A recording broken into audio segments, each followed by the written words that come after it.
I've read quite a few memoirs, and they are the individual experience of a survivor recaptured to the best of their ability and set in the context of their origins in a shtetl or in Warsaw, and then coming out the other side, hopefully writing something about what they've accomplished with their lives.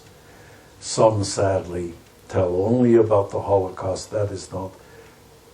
None of us who survived the Holocaust think of the Holocaust as the primary objective or consequence of our lives. It was the biggest disruption of life.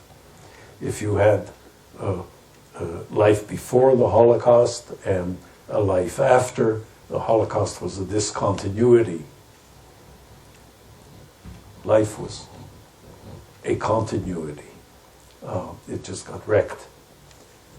So those are the individual memoirs. With Rudi, reading his memoir was a totally different experience, not only because I got to know him, but because it became a historical document of something that had not been sufficiently documented.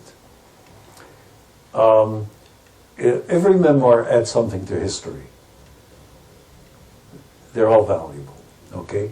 But this one was so valuable that I began to think about it differently. First of all, it stood out as extraordinary and exceptional. And the other thing about it was I wondered, but not for very long, but I wondered what had gone wrong with the information that he put out. For example, Rudi's estimate of Jews and general population murdered there exceeds any other estimate.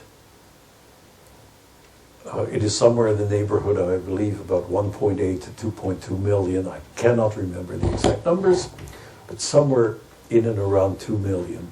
And he was a careful observer. Let's to clarify, we're talking about the number of people who were killed in Auschwitz. Auschwitz-Birkenau. In Auschwitz-Birkenau. Correct. And he was unloading trains, and he knew how many were on there, and he knew how many trains came, and he knew how many suitcases he had in the in the Canada compound. Then along comes Rudolf Hess, the commandant from Auschwitz, and he says, I killed 2.5 million people. Right? And then come along the historians, and they say it was somewhere around about 1.1 million.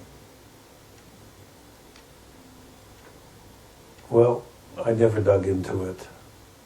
Wanted to, but I was not a historian and didn't have the time, and I suppose I could still do it. But why the discrepancy? So the eyewitness, Rudi Verba, and his comrades, hugely intelligent people, eyewitness observers, are said to be wrong by the historians, including Raoul Hilberg, who never did anything except when he found a corroborating paper or note. He worked from notes. He did not work from survivor testimony. Much of survivor testimony is questionable, of course. There were no clocks and calendars at Auschwitz.